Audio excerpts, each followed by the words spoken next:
next story that I want to go to and talk about is going to be Genersis Global Trading. Now, some interesting news coming out of Genersis Global, which is an institutional player in the over-the-counter cryptocurrency trading and lending space. And it seems that they have suspended extending credit to the market entirely after observing what they call the biggest deleveraging event that they have ever seen. And this was, of course, detailed by theblockcrypto in their interview with Genersis CEO Michael Moro, who describes the crypto credit market as being in an unprecedented period of instability, saying that it's due to disappearing arbitrage opportunities in the wake of last month's price crash, the price crash at the end of March.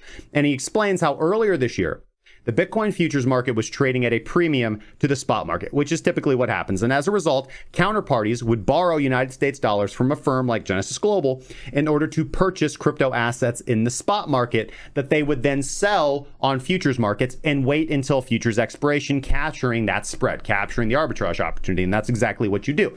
When the markets are in contango, right, you buy spot and you short futures and you get that spread. You lock that spread and you hold the contract till expiration. And that's how, this is how over-the-counter institutional players trade.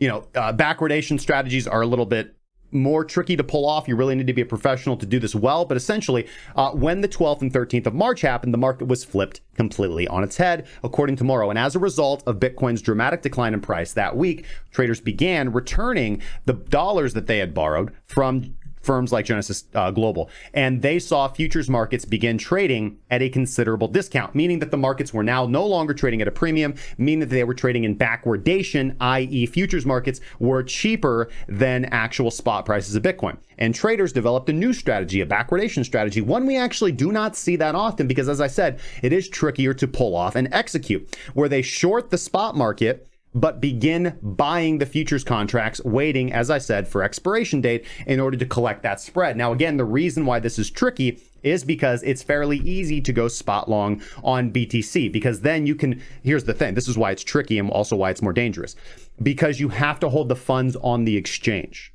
Right? If you just buy spot Bitcoin, you can move it off exchange into cold storage. Meanwhile, you can use leverage to deposit a significantly smaller amount of capital onto a futures or derivatives exchange, same thing, sorry, and short the futures markets there.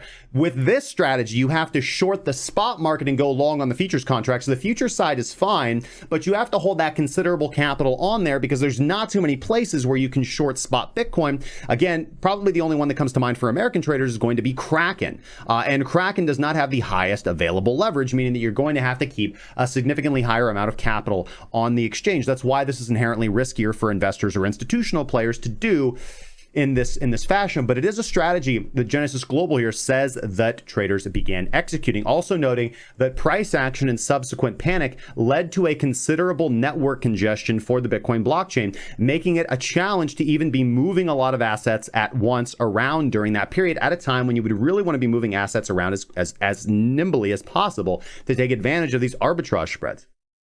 And as he continued to describe, that day led to the biggest deleveraging that this crypto-focused firm has ever seen, saying the rate at which the dollars were coming in and that the Bitcoins were going out. Because again, you have to borrow dollars to put on a spread trade, an arbitrage trade where the markets are in contango. But when the markets are in backwardation, you have to do it in reverse. You have to borrow the Bitcoin to short them, meaning you have to return the dollars. You have to do this all holding Bitcoin as your base capital. When you're going long on Bitcoin, you have to borrow dollars to purchase Bitcoin. With this, you have to return the dollars and borrow Bitcoin to short the Bitcoin.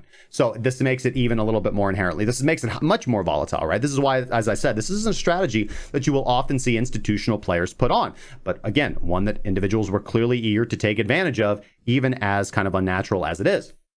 But they said that the amount of dollars coming in and the Bitcoins going out the door was the most intense that they have ever experienced. And due to the shifting trend in the industry, Genersis has made the decision to pause the extension of credit to its clients for the for the next 2 weeks. It is still conducting business on a client by client basis, but in the meantime, times have changed. Moro says that he sees the equities market as melting, the oil market as melting, fixed income markets are volatile, and commercial paper is not rolling over. The credit market, therefore, is dislocated, and he cannot get comfortable extending credit in this environment. And this is a sentiment that you can carry over to traditional banks and lending institutions, right?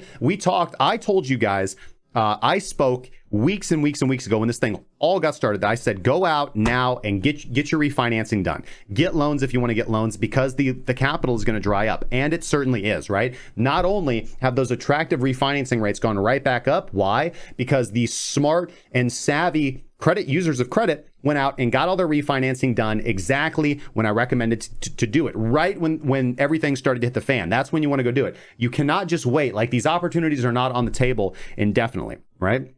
And now that liquidity is drying up and we're still having this capital crunch, banks are not in a real lending mode, even with 0% reserve requirements. Like, go and try. They are going to be fairly critical of extending credit at this point in time, right? So the plan in the meantime, anyways, for Genersis Global is to stop business on their credit side operations. A couple of weeks or months if necessary to see where the dust settles, to get a better sense of the market and reassess before continuing forward. Interestingly enough, it is claimed that while Genersis is pulling back, some of its rivals in the institutional lending game are still and continuing to and ramping up, offering loans out at reduced collateral rates. But Moro insists that Genersis is more risk averse and will not chase these firms at uncertain times like this. Eventually, Genersis will be ready to compete with the other guys when the risk is acceptable to their firm. But in the meantime, this is one firm that's playing it very conservative at this point in the cycle. So very interesting to note, And again, something that we can also kind of carry over to the traditional sector and the traditional markets as well. So let me know what you guys think about that in the comment section down below.